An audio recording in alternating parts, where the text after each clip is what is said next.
Hallelujah. प्रभु की स्तुति हो। अपने प्रभु यीशु मसीह के नाम में आपको आशीष मिले। क्या आप ठीक हो? प्रभु के कृपा से आगे बढ़ रहे हैं?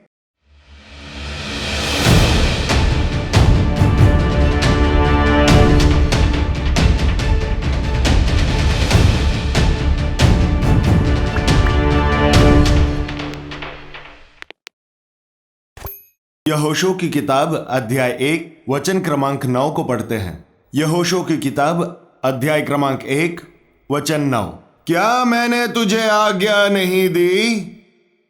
हियाव बांध कर दृढ़ हो जा, भय न खा और तेरा मन कच्चा ना हो, क्योंकि जहां जहां तू जाएगा वहां वहां तेरा परमेश्वर यहोवा तेरे संग संग रहेगा।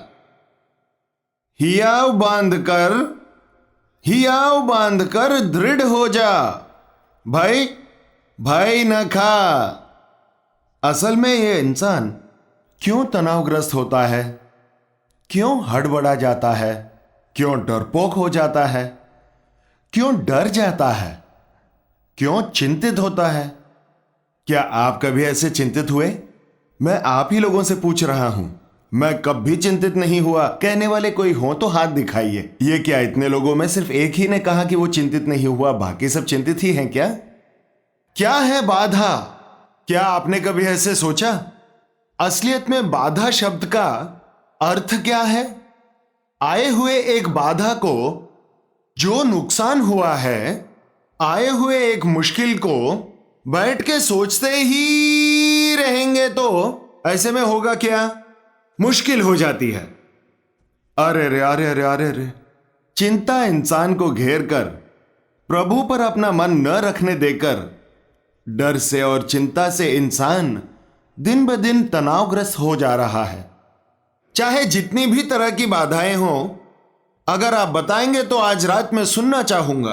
क्या कहते हैं? एक किस्म की चिंता बताइए कोई हिम्मत करके। आप शायद ये कहें कि चिंता बताने के लिए हिम्मत कैसी? ठीक है तो बताइए, क्या कहते हैं? कर्जों की चिंता। जिसके कर्जे नहीं वो धन्य है, वो आग की तरह जिएगा। कर्जा लेने वाला कर्जा देने वाले का दास है, सेवक है। वचन हमें बताता है कि आपको दाम देकर मोल लिया गया है। आपको दूसरों का दास नहीं बनना है। बहुत से लोग आजकल कर्जे से डरते ही नहीं। आजकल के लोग, hello sir, personal loan, family loan, vehicle loan यूं ही दे देंगे कहते हैं। प्लीज टेक, कोई बात नहीं। देने से लेकर लेने तक पीछा करते हैं। देने के बाद सिर पर चढ़कर बैठते हैं। शर्म नहीं आती? कर्जा लिए भरोगे नहीं? ऐसे तकलीफें क्यों आए प्रभु के लोगों को? तुम जब प्रभु के आशीष पाते हो, तुम कर्ज देते हो पर कर्जा लेते नहीं। कर्जा लेना तो आसान है, कर्जे में पड़ना तो आसान है, पर चुकाना मुश्किल है। क्योंकि चुकाते वक्त क्या होता है? कुछ और भी होता है ना उस वक्त। उसे क्या कहते हैं आप लोग? ब्याज। कर्जा देने वाला ब्याज के साथ जोंक की तरह तुम्हारी सारी आमदनी छीन लेता है। हमारे मद्रास में कुछ परिवारों में आशीषित होने से पहले उन परिवारों में शराबियों की वजह से, जुए की वजह से, लिए हुए कर्जों की वजह से उन्होंने अपने घर गिरवी रखकर अपने घर बार गवा बैठे। कई किस्म के कर्जे लेकर गाड़ी लेते हैं, फिर उस गाड़ी को ही गवा देते हैं। आज यहां पर जितने लोग कर्जे से पीड़ित हो रहे हैं, अभी तक शायद कर्जे से ज्यादा पीड़ित नहीं हुए हैं कुछ लोग। कर्जा एक किस्म का नशा है। ये कुछ लोगों को जल्दी नहीं समझता। क्या है कि कुछ लोग शराब पीने पर करीब 1 घंटे तक अपने आप को संभाल लेते हैं, उसके बाद झूलते हैं। वैसे ही कर्जे लेने वाले, अरे उसमें क्या है, मैंने कई कर्जे लिए चुका है, तुम नहीं जानते हो कैसे। इनके पास कर्जा लेकर 1 तारीख तक का समय लेना चाहिए, फिर उनके पास से लेकर इनको दे देनी चाहिए 1 तारीख तक। उनको 1 तारीख तक का वादा करके अगले महीने इनसे लेकर उनको देनी चाहिए, उनसे लेकर इनको देनी चाहिए। ये चक्कर चालू ही रहेगा। इस गड्ढे को बुझा के वो गड्ढा खोदो, इस गड्ढे को बुझा के ये गड्ढा खोदो, ये गड्ढा बुझा के वो गड्ढा बुझा के, आखिर में गड्ढा तो गड्ढा ही रहेगा। कर्जे की पीड़ा, बिना वजह के कर्जे लेना। जो परिवार आशीषित नहीं वो कर्जे लेते हैं। बड़े बड़े शौक रखने वाले कर्जे लेते हैं। प्रभु सही समय आने पर मुझे जो चाहिए वो देगा, ये विश्वास करने वाला कर्जा नहीं लेगा। ये कर्जे की दुनिया, क्रेडिट कार्ड के बिना ये दुनिया कुछ भी नहीं। अपने देश पर कितने कर्जे हैं ये आप अगर सही जान ले तो देखेंगे हमें होने वाले पोते को भी कर्जे चुकाने पड़ेंगे। अपने लोगों ने वर्ल्ड बैंक से जो कर्जे लिए उसके ब्याज अपने बच्चों के बच्चों को भी भरते रहना पड़ेगा टैक्स के रूप में। पर जो सच्चा मसीही है, जो यीशु मसीह का विश्वासी है, वो कर्जा नहीं लेगा। हालेलुया नहीं कहेंगे? फैसला कीजिए, चिंता ना करें, आपका प्रभु आपके साथ रहेगा। आपके प्रभु जब आपके साथ रहकर आपको चला रहे हैं, तब अगर आपको किसी चीज की जरूरत हो तो प्रभु से मांगिए, वो आपको देंगे। खाने के लिए कर्जा ना लें। पहले के जमाने में कहते थे कर्जा करके सादा दाल खाना, तो ऐसा है कि तब के लोग दाल खाने के लिए कर्जा लेते थे। अब के लोग क्या दाल खाने के लिए कर्जा लेते हैं? चाहे कर्जा भी लेना पड़े, बढ़िया शराब भी पीना चाहिए, कहता था एक आदमी। और कुछ लोग कहते हैं कर्जा वर्जा हो तो क्या वॉशिंग मशीन लेना है, ग्राइंडर लेना है, टीवी लेना है, फ्रिज लेना है, डबल बेड लेना है, बेड टूटने तक कर्जा चुकाते ही रहना है। प्रभु हमें जो चाहिए वो देंगे, चिंता ना करें। इस वक्त कर्जे में जो हैं, कर्जे की चिंता अगर आपको हो तो अपने कर्जों पर ध्यान देकर, क्या मैं इन्हें जिंदगी में चुका पाऊंगा? क्या मैं इन कर्जों से छुटकारा पाऊंगा? ये कर्जा छूटेगी क्या? इस कर्जे के अलावा मेरे और कितने खर्चे हैं? अभी तक बच्चों की शादी नहीं की, अभी तक भविष्य अस्थिर है, अभी तक ये कर्ज ऐसा ही है, ये जिंदगी छोटी पड़ रही है, किसी काम की नहीं ये जिंदगी कहकर रस्सी लेकर फांसी लगाकर मरने की जरूरत नहीं है। कितने लोग आजकल कर्जे की पीड़ा से मर रहे हैं, कर्जा चुका न पाकर अपना जान गंवा रहे हैं। यीशु मसीह पर विश्वास करो, उनके पास अपने कर्जों की समस्या को ले आओ। इस साल आप पर जितने भी कर्जे हैं, अगर आपको कर्जे हो तो, अगर आपको याद है कि कितने कर्जे हैं, एक बार अपने अपने कर्जों को बयां कीजिए। मैं एक प्रार्थना करूंगा कि वो सारे कर्जे चुकते हो जाए। कहूं कि ना कहूं? कह रहे हैं तो ठीक है। कर्जों के बारे में न सोचकर कर्जों से पीछा छुड़ा पाने वाले प्रभु परमेश्वर के बारे में सोचें। अगर किसी विषय में चिंता होती ही रहे, अगर किसी विषय पर सोचते या उदास होते रहे तो वो चिंता होती है। अगर उसी विषय को आप प्रभु के वचन से जोड़कर स्तुति दे तो वो ध्यान होती है, मेडिटेशन होती है। हर बार आपके चिंता का उपचार है प्रभु के वचन की स्तुति। इसीलिए जब आपको चिंता होती है, उस विषय को प्रभु परमेश्वर के समीप रखकर प्रार्थना कीजिए, ध्यान कीजिए, वचन से जोड़िए, तब आप उस चिंता से छुटकारा पाएंगे। कर्जा, ये चिंता फिर कभी मेरे जिंदगी में ना आए पिता, कर्जा लेने की जरूरत भी कभी ना आए, ऐसे कर पिता। ऐसे प्रार्थना आप करना चाहेंगे क्या? और दो चिंतन बताइए, बच्चों की भविष्य, नौकरी, शादी, बीमारियां, मौत का डर। बाप रे, क्लाइमैक्स पे पहुंच गए। देखिए, बहुत से माता पिताओं का चिंता है मेरे बच्चों का क्या होगा, मेरे बच्चों का क्या होगा।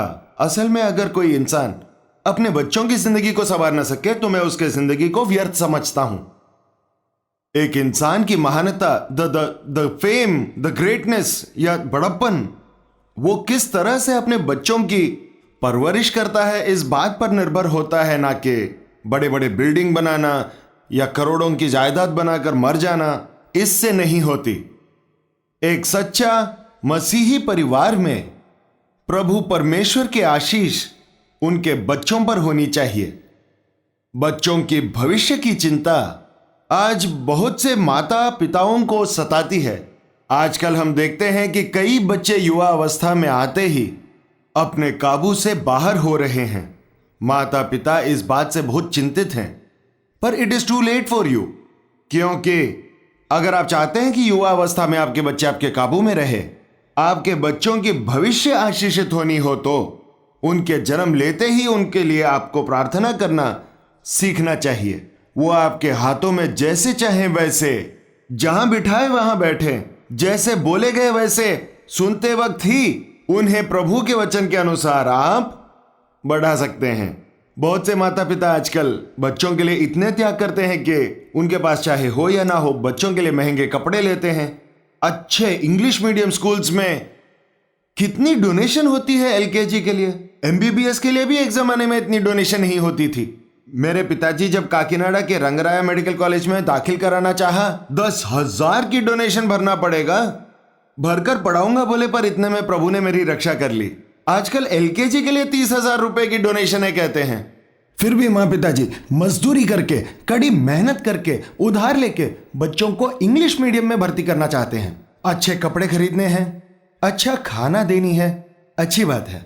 शारीरिक जरूरत पूरी करनी है, दिमाग के लिए जरूरी विद्याभ्यास दिलानी है। पर हम भूल रहे हैं हमारे बच्चों को भी आत्मा है। उन बच्चों को प्रभु के वचन की ज्ञान बचपन से ही देनी चाहिए। शामुएल को जन्म कर प्रभु के द्वार पर उसकी मां जब उसे छोड़कर जा रही थी, वो रोया नहीं, पीछे भागा नहीं, बल्कि मंदिर में काम करना पसंद किया, क्योंकि उस तरह से उस मां ने उसे पाला पोसा, प्रभु के समक्ष उसे लाकर उसे सौंप दिया। बच्चे को जिस पथ पर चलना हो वो दिखलाओ, वो बड़ा होने पर उस पथ से भटकेगा नहीं। बच्चे के बारे में चिंतित होने का कोई फायदा नहीं होता, पर बच्चों के भविष्य के बारे में चिंतित होने का फायदा नहीं। पर तुम्हें साथ खड़े प्रभु तुम्हारे बच्चों को आशीषित करेगा, यह जानकर तुम्हारे बच्चों को बचपन से ही प्रभु के वचन सिखाओ, तो वचन के अनुसार बढ़ाओ, तो बच्चों को प्यार से बढ़ाओ, तो बच्चों के शारीरिक जरूरत ही नहीं पर आध्यात्मिक जरूरत भी है, यह जानकर तुम्हारे छोटे बच्चों को प्रार्थना करना, वचन की पाठ करना आदत करो, तो वो बड़े होने पर कामयाब बनेंगे। अपने बच्चों को मारकर बदलने की कोशिश ना करें। आप जितना मारेंगे वो उतना अड़ियल हो जाएंगे। आप उन पर गुस्सा होकर बदलने की कोशिश ना करें। आप गुस्सा ना होकर उन्हें धमका कर बोले, समझा कर बोले, गुस्सा ना करें। तू मर जाएगा, नाश हो जाएगा, तू भीख मांग कर खाएगा। ये कैसे आशीष हैं जो माँ पिताजी अपने बच्चों को देते हैं? कृपया बच्चों को ऐसे बदुआ ना दें, बुरी बात है, ऐसे ना करो, ये प्रभु को पसंद नहीं होगा बेटा। ऐसे करोगे तो प्रभु तुमसे नाराज होंगे। कृपया मेरी बात मानकर प्रभु के अधीन हो, प्रभु को अपना हृदय दो। तुम्हारा शरीर प्रभु का मंदिर है, तुम्हारा आत्मा प्रभु का भेंट है। ऐसे बताइए प्रभु का वचन, प्रभु तुम्हें माफ करेंगे, तुम्हारे सारे पाप माफ होंगे, चिंता न करो। प्रभु तुम्हें नई हृदय देंगे, नई जिंदगी देंगे। जानते हुए किए हो, अनजाने में किए हो, अब तक जो भी किए हो उसे मान लो, अभी तो जिंदगी सुधार लो। ऐसे समझा के बोलिए अपने बच्चों से, लेकिन उन्हें दोष न दें, चिंता न करें। अपने बच्चों को प्रभु के हाथों में सौंप दीजिए। बड़े हुए बच्चों को, युवा अवस्था में आए हुए बच्चों को हम सिखा नहीं सकते हैं, पर हम उन्हें प्रभु को सौंप तो जरूर सकते हैं। अगस्टिन नाम का एक युवक था, भयंकर रूप से वो व्यभिचार करता था। उसकी मां मोनिका बहुत प्रार्थना करती थी। उसने मन्नत मांगी थी कि प्रभु बच्चा देंगे तो तुम्हारी सेवा में सौंप दूंगी। प्रभु ने वो बच्चा दिया। वो उसे कहती थी कि वो सेवा करे, पर वो कहता, तुम कौन होती हो मुझे बोलने वाली, मैं मेरे मर्जी का मालिक हूं। वो बड़ा हो गया था, जिंदगी नष्ट हो गई थी, पर वो मां आंसुओं के साथ हिम्मत हारे बिना उस बच्चे के लिए प्रार्थना करने लगी। पूरे 3 साल। हम तो 3 दिन तक प्रार्थना करते हैं, प्रभु मेरे बच्चे को सुधार, मेरे बच्चे को सुधार, मेरे बच्चे को सुधार। और ये कैसे सुधरेगा? आप पहले ही उसे सर्टिफिकेट दे देते हैं। लेकिन विश्वास के साथ प्रार्थना कीजिए और प्रार्थना का जवाब मिलने तक प्रार्थना कीजिए, प्रभु अवश्य ही जवाब देंगे। वो मां 3 साल आंसुओं के साथ प्रार्थना करने के बाद एक अद्भुत रीति से वो युवक सुधर गया। उसके बाद संत अगस्टिन के नाम से वो प्रसिद्ध हो गया। उसके बाद उन्होंने गवाही दी कि मेरी मां के आंसुओं के बहाव से मैं परमेश्वर के राज्य में आ पहुंचा हूं। क्या कहता है? मेरी मां के आंसुओं के बहाव से, शैतान के ताकतवर हाथों से, पाप के भंवर से, उन आंसुओं के प्रार्थना प्रवाह के साथ में परमेश्वर के राज्य में बहता हुआ आ पहुंचा। मैं कई बार टीवी पर यह कहता रहता हूं, आपके जिद्दी बच्चों के लिए हम प्रार्थना करने की आशा रखते हैं। उनके नाम हमें लिख भेजिए, उनके लिए विशेष रूप से हम प्रार्थना करेंगे। हम वैसे ही करते आए हैं। कई बार हमें उनके प्रत्युत्तर भी आते हैं। आपके प्रार्थना करने के बाद एक अद्भुत रीति से मेरे बेटे में, मेरी बेटी में सुधार आया है, उन्हें आशीष मिली है। इससे पहले वचन को वो सुनते भी नहीं थे, चर्च को भी नहीं आते थे, अभी प्रभु के समक्ष आकर बैठते हैं, ऐसे मालूम होता है। बच्चों की शादी कहते हैं। जब एक युवक परमेश्वर के सांचे में बैठ जाता है, सब कुछ एक साथ काम करेगा। एक इंसान के जिंदगी में आशीष न होने के कारण, एक युवक अपने आप को प्रभु को समर्पित न करने के कारण, उसके जिंदगी में वो व्यापार में, पढ़ाई में, शादी में सफलता नहीं पाता, व्यापार में आशीषित नहीं होता, जिंदगी में शांति नहीं होती। हमें प्रभु की वचन है कि गर्भ में रचने से पहले ही मैंने तुझ पर चित्त लगाया। यह बात सिर्फ जयपॉल को ही नहीं, यहां पर बैठा हम सब को भी अपने मां के गर्भ में रचने से पहले ही जानते हैं। मुझे मेरे माँ के गर्भ से ही प्रभु जानते हैं। ये बात को मानने वाले हालेलुया कहें। हम बाजार को जाते हैं खाने के बर्तन खरीदने के लिए। आजकल की बहनें जाते हैं कि नहीं ये तो नहीं पता, पर चम्मच खरीदते हैं ना। सांबार का चम्मच अलग, डोसा का चम्मच अलग, भात का चम्मच अलग है ना। उन्हें जब खरीदने जाते हैं वो सारे चम्मच देखते हैं अलग अलग साइज के। क्या लेते हैं आप? आपको जो चाहिए उसी को आप लेते हैं। लेने के बाद अच्छे से अलमारी में रखकर ताला लगाते हैं। क्या करते हैं आप?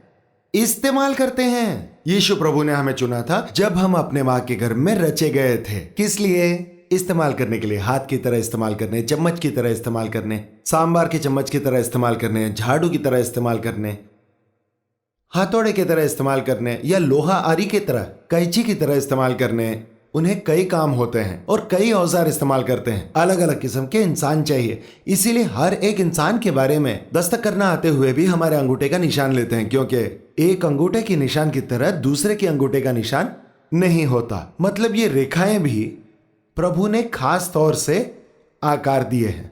हृदय का धड़कन भी धक धक सबकी एक समान नहीं होती, उसमें फर्क होती है कहते हैं। इसका मतलब प्रभु ने इतने संवेदनशीलता से, इतने नाजुकी से, इतने बारीकी से हमें बनाया, क्योंकि हर एक व्यक्ति प्रभु के लिए बहुत ही खास है। इस बात को अगर आप पूरी तरह मान ले तो आपको चिंता ही नहीं होगी बगल के लोगों को देखकर दुखी होने का। इतने विशेष हो आप। दूसरों को देखकर ईर्ष्या मत करो कि उनकी तरह मैं नहीं हूं, उनकी तरह मैं गा नहीं सकता, उनकी तरह आप नहीं गाते, आप अलग गाते हैं। आप में अलग खासियत है, अलग काबिलियत है। आप प्रभु के दृष्टि में एक विशेष व्यक्ति हैं। आप प्रभु के दृष्टि में एक अनोखे इंसान हैं। इस बात को आप जब समझ जाओगे, चिंता इस शब्द की आपकी जिंदगी में बिल्कुल भी जगह नहीं होगी। जब भी हम अपनी तुलना दूसरों से करते हैं, जब भी हम दूसरों से प्रतिस्पर्धा करते हैं, जब हम दूसरों की तरह होने की कोशिश करते हैं, जब हम दूसरों की चीजों को देखकर ईर्ष्या करते हैं, तब हमारी जिंदगी में चिंता की शुरुआत होती है, डर की शुरुआत होती है, पाप को जगह मिलती है। उसी वजह से ये चिंता, उसी वजह से डर लगता है। इस रात के समय एक अद्भुत कार्य करने के लिए आपकी सृष्टि आपके मां के गर्भ में की गई। इस बात को आप अच्छे से समझ लें। मां पिताजी होने के नाते अपने बच्चों को यह बात सिखाएं। आप अपने बच्चों की कभी तुलना ना करें। अरे उसे देख, वो तुझसे बेहतर है, ऐसे ना कहें। बड़े को दिखाकर छोटे को, छोटे को दिखाकर बड़े को गुस्सा ना करें। ये उसके जैसे और वो इसके जैसे क्यों रहे? जो जैसा है वो वैसे ही होगा।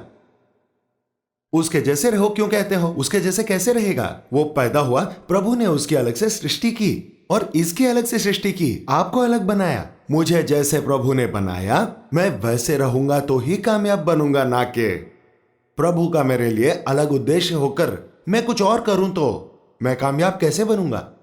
इसीलिए चिंता इस शब्द को अगर निकालना हो तो प्रभु का मेरे लिए क्या उद्देश्य है, यह पूछकर जान लेना चाहिए। बहुत से लोगों की जिंदगी में प्रभु के उद्देश्य को समझने में बहुत देर लग जाती है। 50 साल होने पर समझते हैं प्रभु के उद्देश्य को। पूरी जिंदगी व्यर्थ हो गई।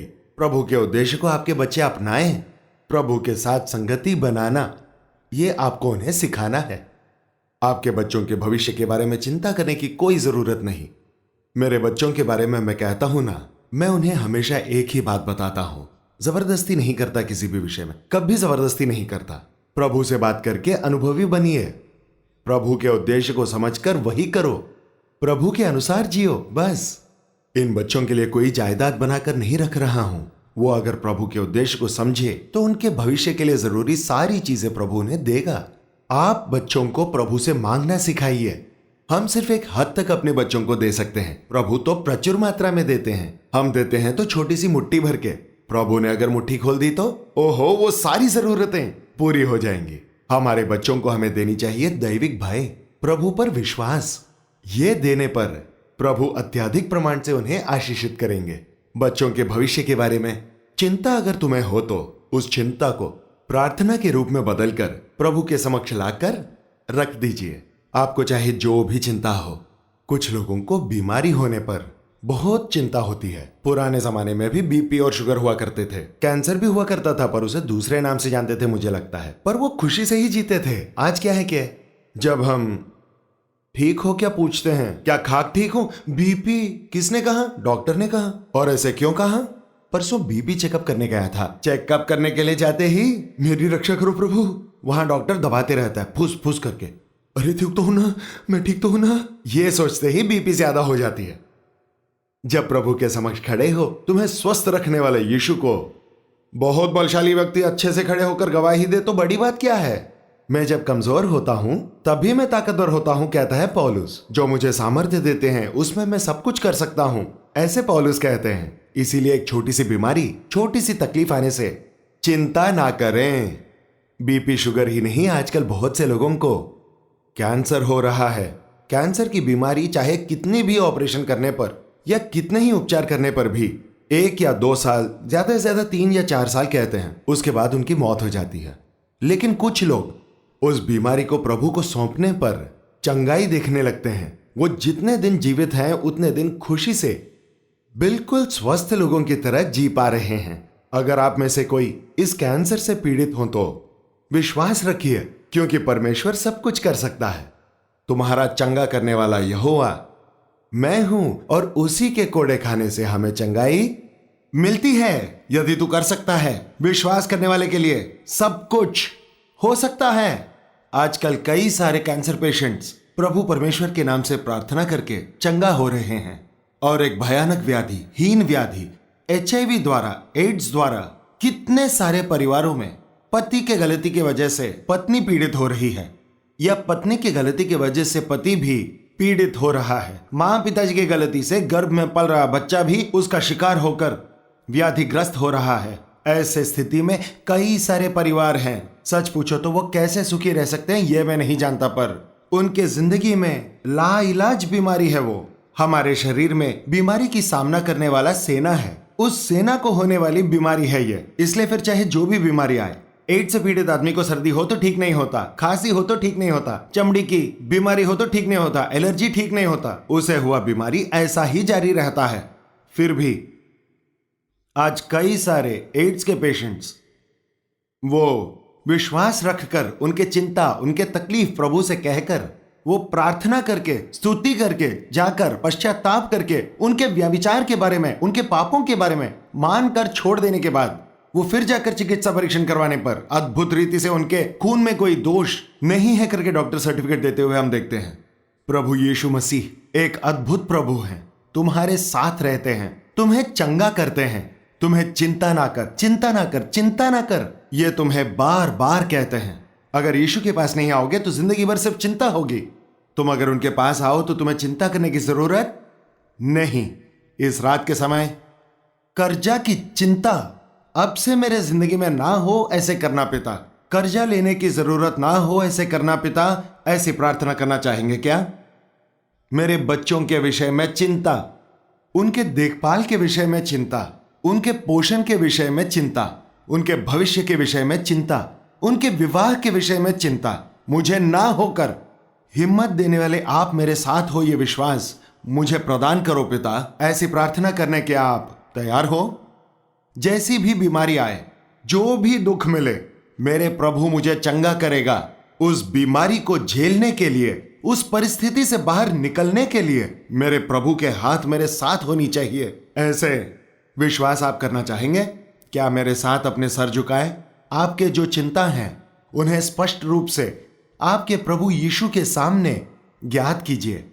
आपकी चिंता दूर करने, आपके तकलीफ दूर करने, आपके पापों को माफ करने, आज रात आपके हृदय को धैर्य प्रदान करने के लिए तुम्हारे साथ रहने की वो आशा करते हैं। एक छोटी सी प्रार्थना। मेरे पवित्र प्रेमी पिता, इस समय उठकर खड़े हुए मेरे तकलीफों से, मेरे चिंताओं से मैं छुटकारा पाना चाहता हूं पिता। मैं यीशु का गवाही बनकर जीने का आशा करता हूं। प्रभु की मदद और सहारा मुझे प्राप्त होने की आशा करता हूं। ऐसे जितने भी हृदयों से आपको विनती सुनाई देती हो, उन पर एक बार अपनी दृष्टि करो पिता। अरे मैं अपने कर्जे कैसे चुकाऊंगा?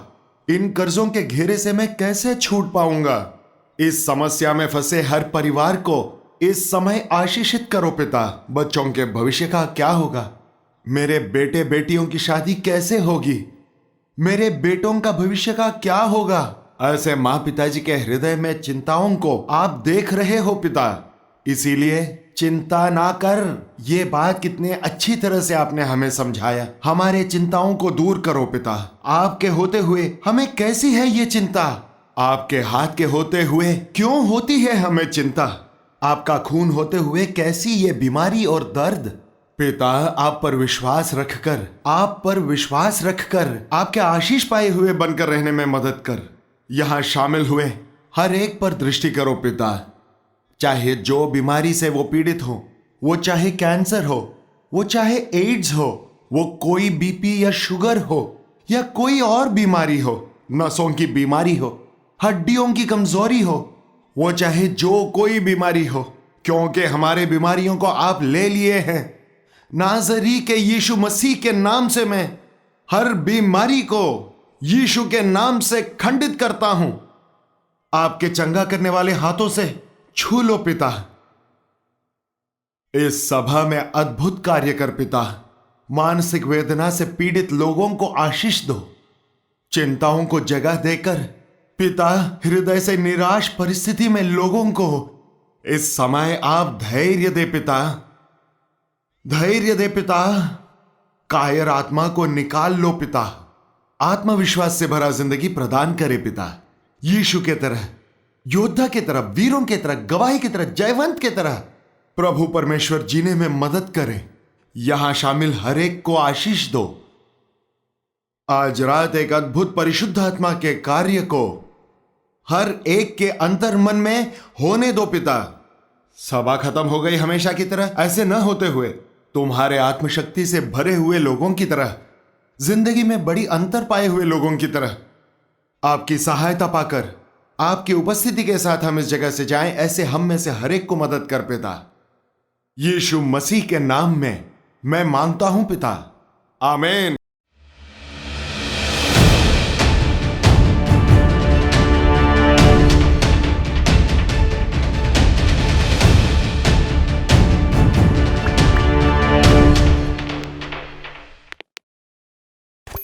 कलवरी दर्शन नाम के इस कार्यक्रम द्वारा आप पा रहे आशीष के बारे में हमें बताइए। प्रभु की स्तुति करने, आपके लिए प्रार्थना करने आप हमें अवसर दें। प्रभु के आशीष से हम फिर मिलेंगे। तब तक प्रभु की अपार कृपा आपके साथ बनी रहे।